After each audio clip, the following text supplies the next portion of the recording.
পোনপটীয়া পৰিছে এক্সক্লুচিভ দৃশ্য নিউজ লাইভৰ দৰ্শকক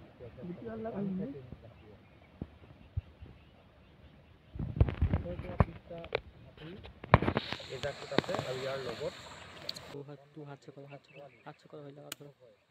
এইমতে পানী খোৱাৰ সেই আকৰ্ষণীয় দৃশ্য আমি দেখুৱাৰ চেষ্টা কৰিছোঁ। পানীত নামি এনেধৰণে অকণমানি পোৱালি পানীৰ মাজত আমি এই দৃশ্য দেখুৱাৰ চেষ্টা কৰিছোঁ। খুব ধুনীয়াকৈ তেওঁলোকে পানীত নামি চলিছে আৰু পানী খাইছে। এটা খুব সুন্দৰ দৃশ্য। এই হাতীৰ জাকটোৱে খাদ্যৰ সন্ধানত এতিয়া বৃহৎ অঞ্চলটোত গাঁওসমূহত বিতৰণ কৰি ফুৰে।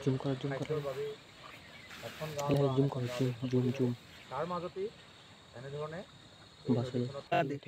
পানী খোৱাৰ সেই দৃশ্য আমি লোৱাৰ চেষ্টা কৰিছোঁ আৰু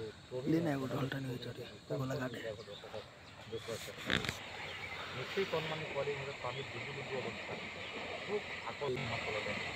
কণমানি পোৱালিকেইটা সাঁতুৰি পাৰ হ'বলৈ মাকে কোৰেৰে খেলি পাৰ কৰিছে নদীখন। খুব সুন্দৰকৈ পাৰ হোৱাৰ চেষ্টা কৰিছোঁ আৰু খাদ্যৰ বাবে এই হাতীজাকটোৱে এতিয়া বৃহৎ অঞ্চলটোত বিচৰণ কৰিছে।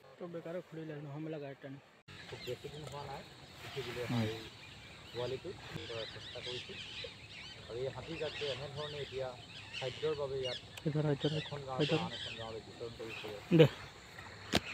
এনেধৰণে ঢেকলীয়াই আহি পানীত নামি পানী খোৱাৰ সেই দৃশ্যাংশ আমি বন্দী কৰাৰ চেষ্টা কৰিছোঁ আৰু এই বৃহৎ অঞ্চলটোত আজি বহু মাহ ধৰি আচলতে খাদ্যৰ সন্ধানত হাতীজাকটোৱে বিতৰণ কৰি ফুৰিছে।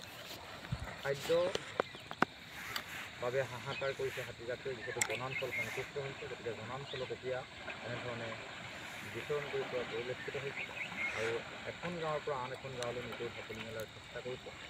তাৰ মাজতেই হাতীজাকটোৱে দিনৰ ভাগত চাহ বাগিচাত আশ্ৰয় লয়, নিশা গাঁৱলৈ প্ৰৱেশ কৰে, কিছু লোকৰ বাৰীঘৰ ক্ষতি কৰে আৰু ৰাইজৰ যি পথাৰ সেই পথাৰত খাদ্য গ্ৰহণ কৰে আৰু তেনে সময়ছোৱাতেই বহু সময় দেখা যায় যে সংঘাতৰ সৃষ্টি হয়। কিন্তু আজি কোনো সংঘাত বা আন কোনো দৃশ্য নহয়। আজি এটা আকৰ্ষণীয় দৃশ্য আমি নিউজ লাইভৰ দৰ্শকক দেখুৱাৰ চেষ্টা কৰিছোঁ। দৈগুং নদীৰ পাৰত এই হাতীৰ খেলা, হাতীৰ জলকেলি আমি বন্দী কৰাৰ চেষ্টা কৰিছোঁ। কণমানি পোৱালি সেয়া আমাৰ কেমেৰাত ইতিমধ্যে বন্দী কৰাৰ চেষ্টা কৰিছে, আবদ্ধ কৰাৰ চেষ্টা কৰিছে। এই মুহূৰ্তে আকৰ্ষণীয় দৃশ্যসমূহ আমি দেখুৱাই